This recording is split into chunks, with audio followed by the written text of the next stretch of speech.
Donc pour la deuxième intervention, je vais passer la parole immédiatement à Ingrid Maria, qui est maître de conférence en droit privé et qui travaille donc au Centre de recherche juridique de la faculté de droit de Grenoble, donc Université Pierre Mendès France, donc pour une intervention sur jouir ou exercer ses droits en contexte de vulnérabilité, les concepts civilistes revisités à la lumière de la Convention.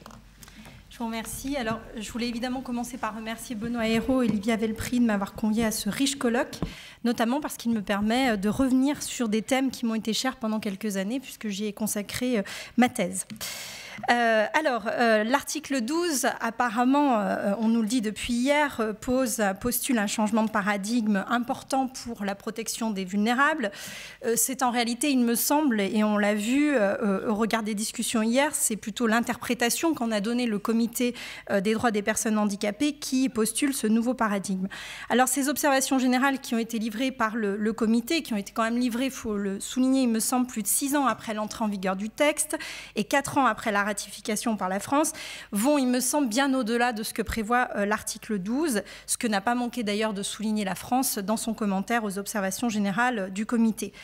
Mais peut-être que ces observations du Comité, précisément, répondent à une interprétation spécifique que fait la France et avec elle d'autres pays d'influence romano-germanique, une interprétation très spécifique de cet article 12 grâce au recours qui est fait à une distinction qui est celle entre capacité de jouissance et capacité d'exercice. Alors cette interprétation spécifique permet à la France d'accueillir pleinement l'article 12 sans qu'aucun problème a priori réel d'application ne se pose. C'est ce que j'exposerai dans un premier temps. Mais cette interprétation est explicitement rejetée par le Comité des droits des personnes handicapées dans ses observations générales, ce que nous peinons à comprendre au regard de plusieurs éléments que j'exposerai dans un deuxième temps.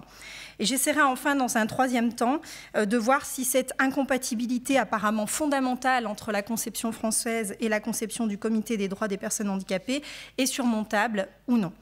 Alors, premier temps donc de la réflexion, c'est la spécificité de l'interprétation française avec ce recours à cette distinction entre capacité d'exercice et capacité de jouissance. Alors, a priori, la lecture de l'article 12 de la Convention relative aux droits des personnes handicapées ne met pas du tout mal à l'aise le juriste français. Celui-ci retrouve en effet des notions qu'il connaît bien et qu'il applique. On retrouve d'abord la notion de personnalité juridique. Le texte nous dit que cette personnalité doit être reconnue en tout lieu. Jusque-là, le juriste français ne peut évidemment que souscrire à cette exigence, puisqu'il reconnaît cette aptitude à être sujet de droit à tout être humain, et même d'ailleurs à certaines entités qui ne sont pas humaines, que l'on nomme les personnes morales dans notre droit. La personnalité juridique est évidemment le propre de l'homme. Cela n'a pas toujours été le cas en France, puisque jusqu'en 1848, l'esclave était considéré comme une chose. Et jusqu'en 1854, on connaissait ce qu'on appelle la mort civile. Alors on ne la connaît plus, bien qu'on en ait parlé, je crois que c'est Madame Dada qui en a parlé hier dans son intervention. Cette mort civile frappait certains condamnés qui, bien que continuant à vivre leur vie biologique, étaient censés ne plus exister dans le monde juridique. C'est une fiction qui a été inventée au Moyen-Âge pour pouvoir faire bénéficier les familles de moines des biens du moine qui se retirait dans un monastère. Si on n'avait pas eu cette fiction de mort juridique, eh bien, c'était les monastères qui récupéraient les biens des moines.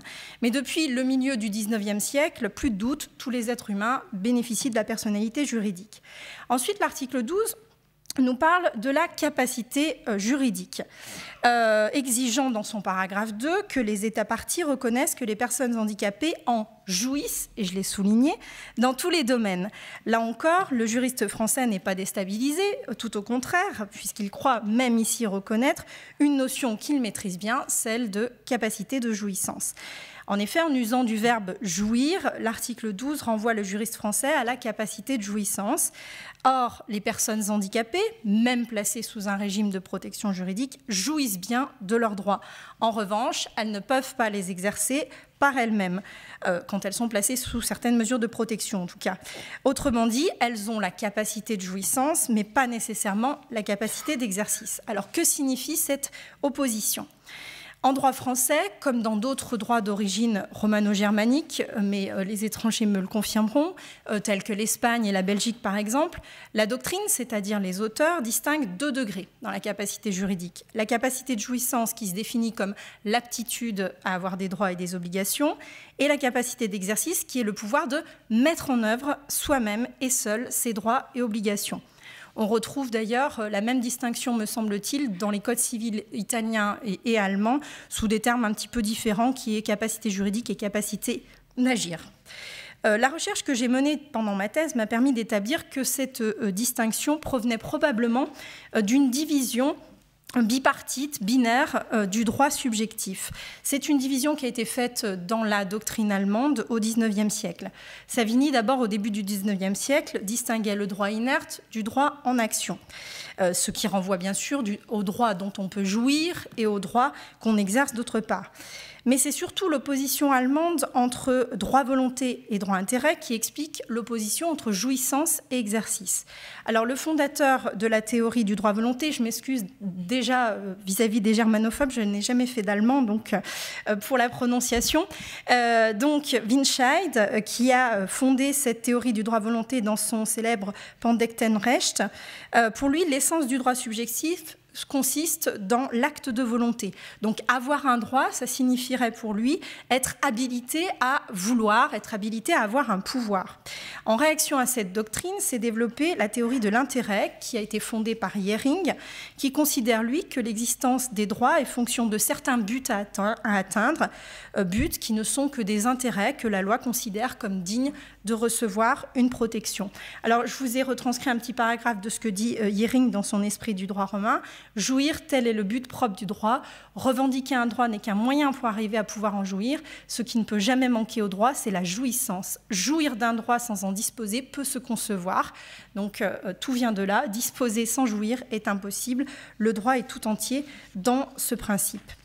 Alors c'est évidemment là qu'on trouve les origines de la distinction entre la jouissance et l'exercice.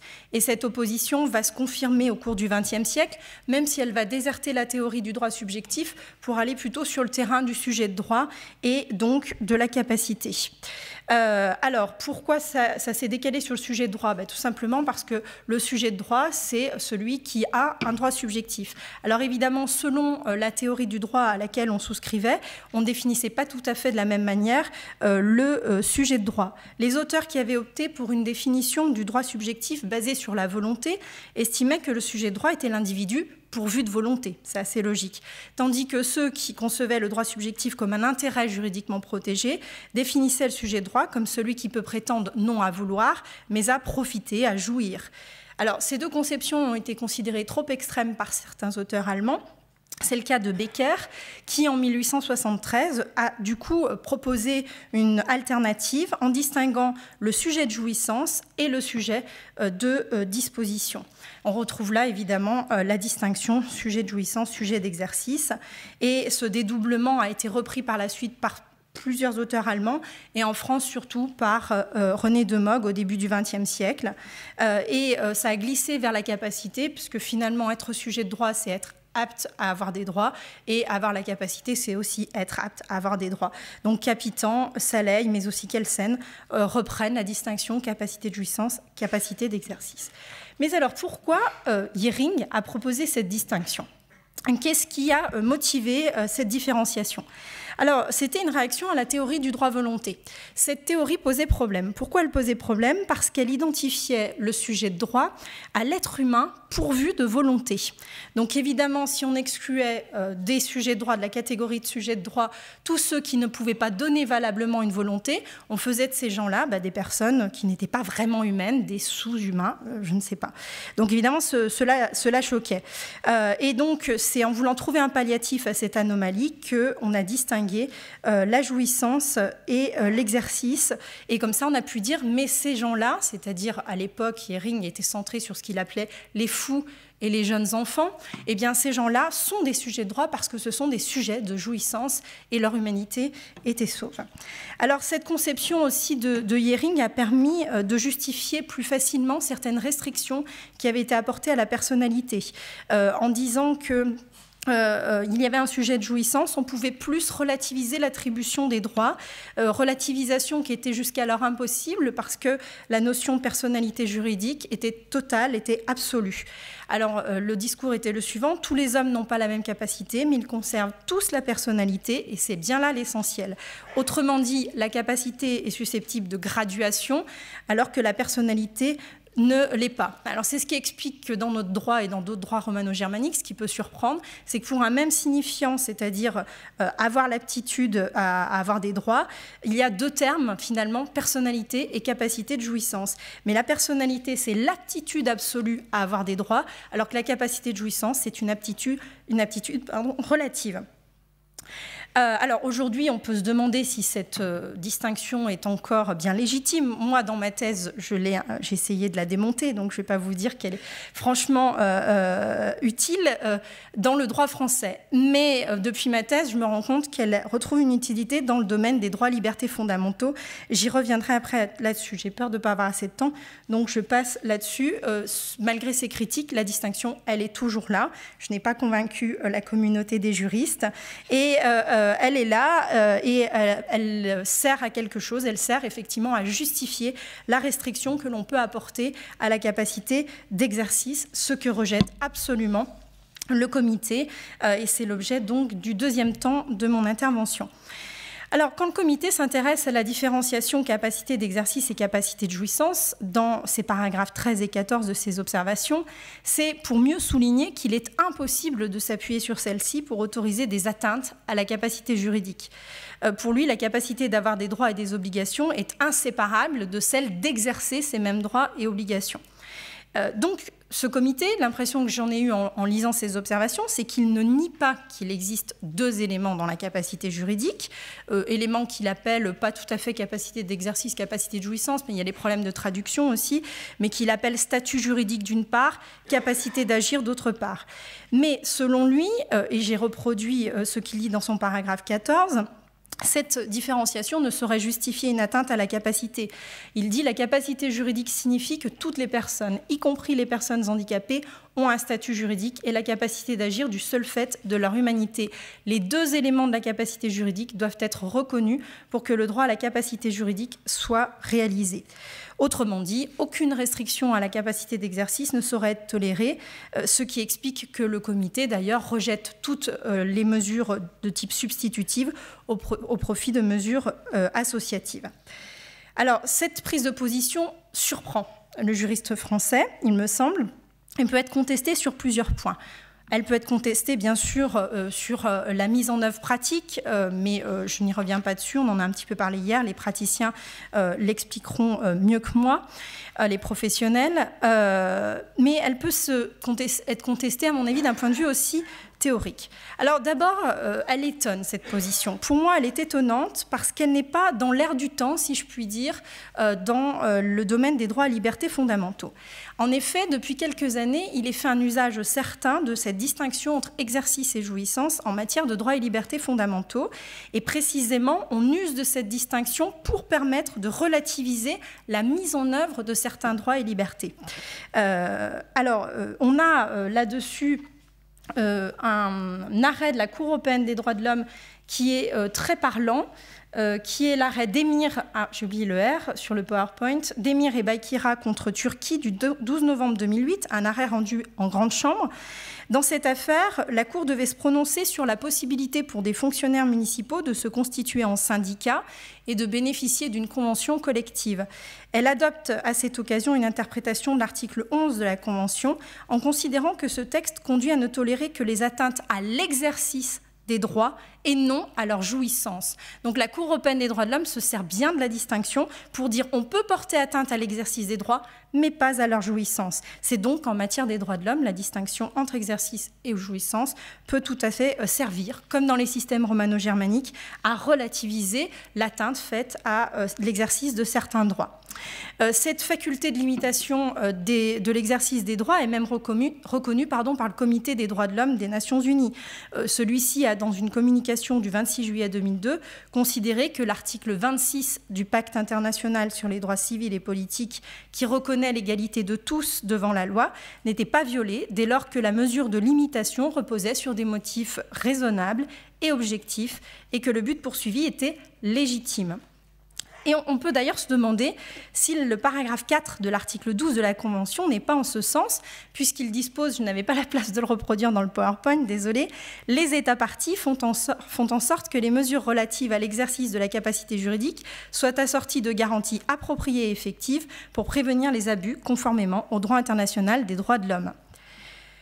Alors, elle étonne cette prise de position du comité. Elle paraît, en allant plus loin, même illogique, parce qu'elle conduit, selon moi, à retenir une conception de la liberté qui est obsolète aujourd'hui.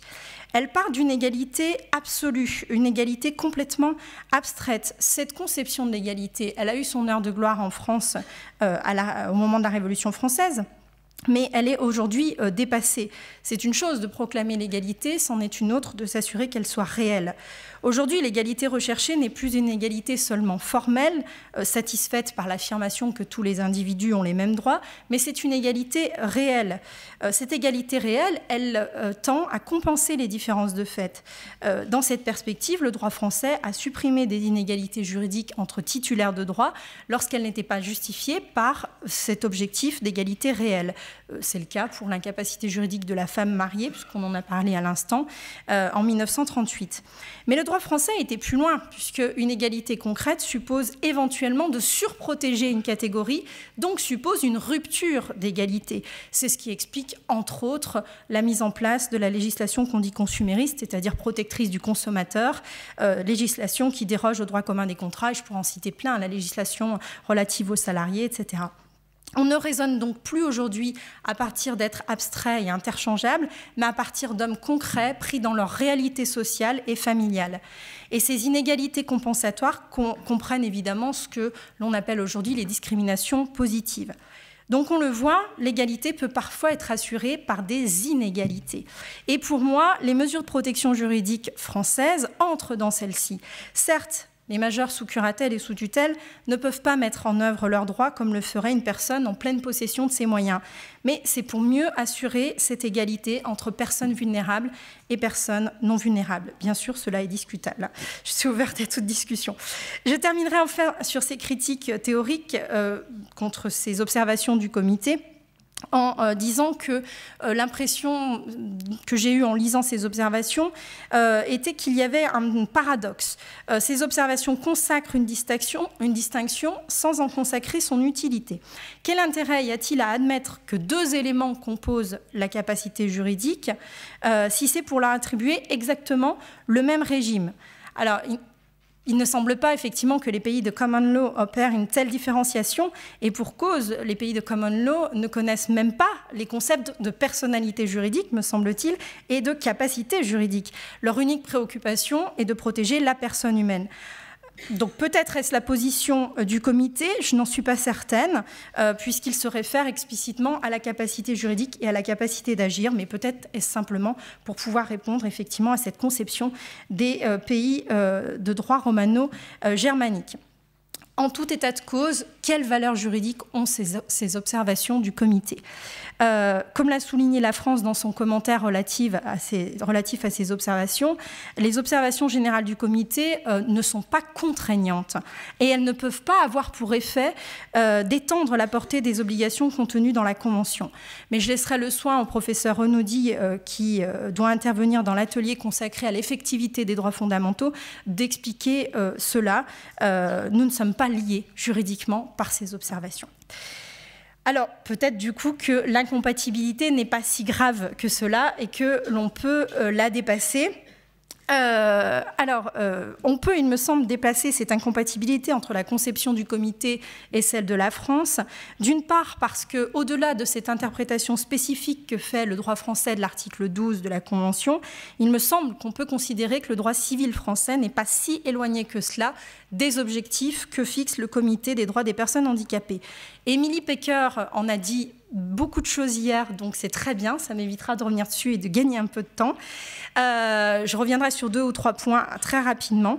Et puis, il y a aussi, à l'inverse, les instruments internationaux qui incitent à maintenir des mesures restrictives de capacité. Si bien que, finalement, il me semble que les 2 positions, la position internationale, la position française, se rejoignent. Alors, d'abord, le droit civil français s'inscrit dans la logique du comité. Alors, on en a parlé un petit peu hier avec Émilie Pecker. Je vous renvoie, vous le voyez sur le PowerPoint, à l'intervention aussi de Gilles Rallo-Cormeil dans l'atelier C1 et peut-être l'intervention de Sonia Zwag aussi.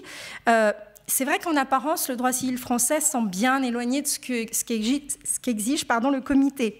D'abord, c'est vrai qu'on place l'intérêt du majeur, de la personne protégée, dans le Code civil et dans la jurisprudence assez haut, au détriment parfois de la volonté du majeur. Je pourrais donner bien des exemples, mais le temps me manque. Et puis, surtout, nous ne connaissons pas a priori de mesures associatives, puisque l'alternative réside dans le droit civil français, entre capacité du majeur, qui peut conserver cette capacité en étant placé sous sauvegarde de justice, en faisant appel à un mandat de protection future, ou bien, à partir de janvier prochain, en faisant appel à l'habilitation familiale. Donc, soit l'alternative, c'est soit la capacité du majeur vulnérable, soit effectivement une restriction de sa capacité par la mise en place d'une représentation et ou d'une assistance. Mais on ne peut manquer de souligner plusieurs points de notre droit qui montrent que nous nous rapprochons considérablement de ce qu'exige le comité, ou en tout cas qui montrent qu'on est en conformité, me semble-t-il, avec l'article 12 de la Convention. D'abord, Émilie Pecker l'a dit hier, il y a un réel effort de prise en compte des droits fondamentaux de la personne vulnérable dans le Code civil depuis la loi du 5 mars 2007. Ce respect de ces droits est même placé au centre de la mesure de protection dans l'article 415 du Code civil. Cette prescription générale se traduit par plusieurs règles spécifiques, des règles de fond d'abord, telles que les principes de nécessité de la mesure, de subsidiarité, de proportionnalité, la possibilité de demander la levée de la mesure à tout moment, des règles procédurales ensuite, on auditionne le majeur, il peut être assisté d'un défenseur, il peut consulter son dossier, il peut faire un recours bien sûr contre la décision rendue. Ensuite, si l'intérêt du majeur est très présent dans notre système, il y a aussi un principe d'autonomie qui est consacré dans l'article 415 alinéa 3 du Code civil, dont a parlé toujours Émilie Pecker hier. Et la volonté du majeur est très présente dans la réforme du 5 mars 2007. Le majeur peut être à l'origine de sa mesure, il peut être à l'origine de la modification de sa mesure, à l'origine de sa fin. Si tel n'est pas le cas, il sera toujours entendu par le juge. C'est à lui qu'il reviendra aussi d'agir en nullité d'un acte s'il l'estime nécessaire. C'est lui qui pourra par avance désigner un protecteur, désigner un curateur, un tuteur. S'il n'anticipe pas, de toute façon, le juge devra l'écouter, prendre en considération ses sentiments. Et puis, il y a cette sphère personnelle dont a parlé Émilie Pecker hier et dans laquelle le mouvement d'autodétermination est très important puisqu'il y a des actes qualifiés de strictement personnels par l'article 458 du Code civil que seul le majeur protégé peut faire. Et au-delà de ces actes strictement personnels, le principe reste celui de la prise de décision de la personne vulnérable à l'article 459 du Code civil. Donc pour moi, le droit français répond parfaitement aux exigences de l'article 12. Quand l'article 12 nous dit dans le paragraphe 4 qu'il faut que les États garantissent le respect des droits, de la volonté et des préférences de la personne concernée, nous le faisons. Quand il nous dit qu'il faut éviter les conflits d'intérêts, nous le faisons. Nous avons la possibilité de nommer un protecteur ad hoc. On a aussi des interdictions qui visent à prévenir des abus, comme l'impossibilité, par exemple, pour un protecteur d'acheter des biens de son protégé. Quand il parle de proportion de la mesure, de son adaptation, nous avons les principes de proportionnalité et de nécessité qui répondent à ces impératifs. Quand le texte nous parle de contrôle périodique de la mesure, on fait ce contrôle, la durée de la mesure est limitée. Alors, il reste effectivement le problème de l'accompagnement. Alors, ce fameux accompagnement qui est postulé par le paragraphe 3 de l'article 12 et qui paraît central dans les observations du comité, puisqu'il serait censé se substituer aux techniques de protection que nous connaissons déjà. Je voudrais juste souligner ici qu'il y a des choses bizarres quand même dans ces observations du comité. Il semble considérer que la curatelle est une mesure substitutive. La curatelle, c'est quand même une mesure d'assistance. Pour moi, l'assistance ne conduit pas à substituer la volonté du protecteur à celle du protégé. Au contraire, elle peut comprendre l'accompagnement et le conseil. Je sais que sur ce point, nous n'avons pas tous la même position, même entre Français. Je laisserai Sonia Zouak vous parler de cet accompagnement dans l'atelier consacré à cet accompagnement.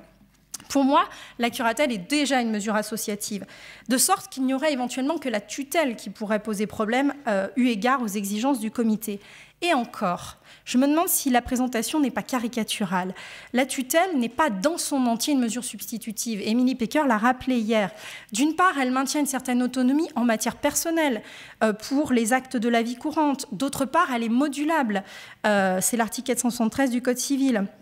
Et en matière de tutelle, l'accompagnement n'est pas complètement absent. Le majeur a droit à une information, a droit à être accompagné. Je passerai donc sur le dernier point, vu le temps qu'il ne me reste plus. Le dernier point, vous avez la liste de tous les instruments internationaux qui incitent au maintien de mesures restrictives de capacité. Donc pour moi, il est parfaitement justifié, mais c'est peut-être une position franco-française, que la France conclue son commentaire ainsi sur les observations du comité.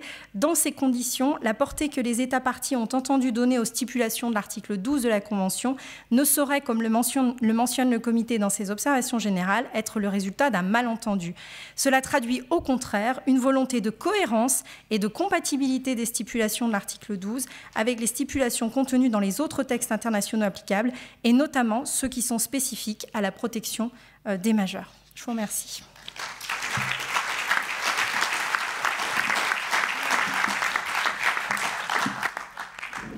Bien, merci pour cette intervention, donc pour nous avoir rappelé cette articulation entre jouissance et exercice, et puis avoir évoqué cette question de la relativisation, je veux dire, de chacune de ces notions par le fait simplement qu'elles existent.